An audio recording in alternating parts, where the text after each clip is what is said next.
পাবনার আটঘরিয়া উপজেলা পর্যায়ে ইউনিয়ন পরিষদের চেয়ারম্যান সদস্য ও সচিবগণদের জন্য ইউনিয়ন পরিষদ সম্পর্কিত অবহিতকরণ শীর্ষক 3 দিনব্যাপী প্রশিক্ষণ কোর্সের উদ্বোধন অনুষ্ঠিত হয়েছে।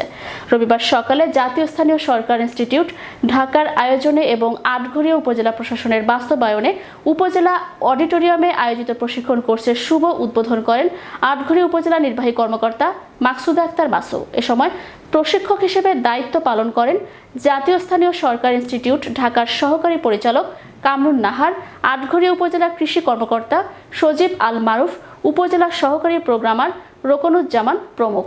উক্ত প্রশিক্ষণ কোর্সে Debottar UP chairman Abu Hamid Mohammad Mohaiminul Hossain Chanchal, Chandbha UP chairman engineer Saiful Islam Kamal, Ekdanta UP chairman Liakat Hossain Alal, Lakshmipur UP chairman Abdul Malik Sarkar, Majhpara UP chairman Faruk Ahmed সহ ইউপি সদস্য ও সচিবগণ 3 দিনব্যাপী এই প্রশিক্ষণ কোর্সে অংশগ্রহণ করেন।